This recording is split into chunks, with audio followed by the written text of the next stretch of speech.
76번은 우리가 앞에 75번에서 타당도와 연관된 것을 보았습니다.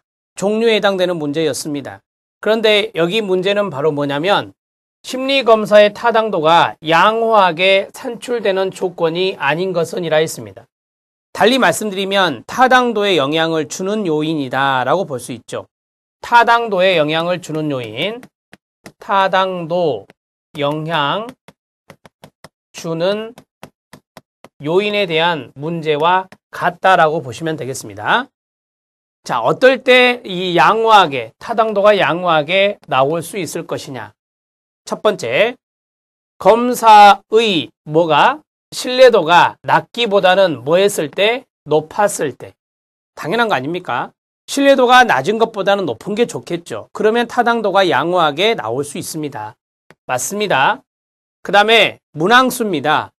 문항수는 이제 검사의 길이라고도 했었죠. 앞에서 말씀드렸어요. 검사의 길이입니다. 검사 길인데요. 자, 그것이 적기보다는 뭐한 경우? 많은 경우입니다. 문항수가 많으면 신뢰도가 올라갈 수 있다라고 앞에서 제가 말씀드렸었고요. 예, 타당도도 양호하게 나올 수 있습니다. 맞습니다. 그 다음에 소규모보다는 대규모 표본에서 검증하는 경우. 표본 집단이란 게 있잖아요. 표본의 수가 적은 것보다는 많았을 때 타당도가 조금 더 높을 수 있다. 이렇게 정리할 수 있습니다. 자, 네 번째입니다. 심리검사 결과가 끊어줘 볼래요? 좀 어려운 말이 나왔어요. 기본 구성 비율이란 게 나왔습니다. 이것보다 민감도가 낮은 경우라고 했는데요. 아닙니다. 그러면 기본 구성 비율이 높다는 거잖아요. 민감도보다. 민감도가 더 높아야 돼요. 민감도가 더 높아야 됩니다. 그래서 기본 구성 비율보다 민감도가 높은 경우 그래야 돼요. 높은 경우 이렇게 정리를 해야 됩니다. 기본 구성 비율이란 게 뭐냐면 우리들이 어떤 집단을 이제 선발할 수가 있거든요. 그러면 선발된 집단을 우리가 프로그램을 돌리면 실험 집단이라 하고요.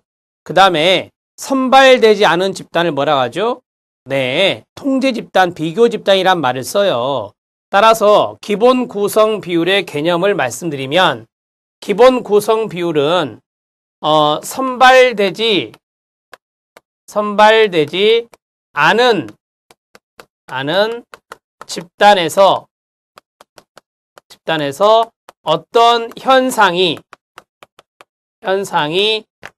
발생하는 비율입니다. 어떤 현상이 발생하는 비율. 그것을 우리가 기본 구성 비율이다 이렇게 이야기해요. 기본 구성 비율의 개념을 아셔야 이 문제를 풀 수 있습니다.